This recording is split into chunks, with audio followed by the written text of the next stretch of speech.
સુરતમાં માંગરોળના મોટા બોરસરા ગામે બનેલા ગેંગરેપ કેસમાં 16 દિવસમાં જ ચાર્જશીટ દાખલ થયા બાદ હવે ટ્રાયલની શરૂઆત થઈ ચૂકી છે। માંગરોળના મોટા બોરસરા ગામે શેરડીના ખેતરમાં યુવતી સાથે સામૂહિક બળાત્કારની ઘટના બની હતી। 3 નરાધમો દ્વારા પીડિતોને પીંખી નાખવામાં આવી હતી, જેમાં ત્રણેય આરોપી પૈકી શિવશંકરનું મોત નીપજ્યું હતું।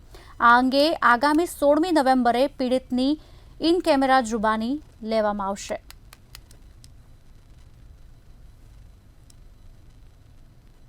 ફરિયાદી કે જે વિક્ટિમની સાથે બનાવ વખતે હતો અને એને પણ મારવામાં આવ્યો હતો, એના કપડાં કાઢી નાખવામાં આવ્યા હતા, એના ફોટો પાડવામાં આવ્યો હતો। તે બાબતની જુબાની ફરિયાદીએ ગઈકાલે નામદાર કોર્ટ સમક્ષ જણાવી।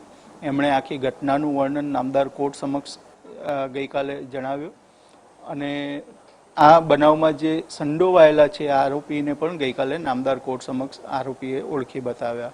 હવે આ કામે 16મી તારીખે વધારે ફર્ધર એવિડન્સ રાખવામાં આવ્યો છે અને વિક્ટિમનો પુરાવો 16મી તારીખે નોંધવામાં આવશે।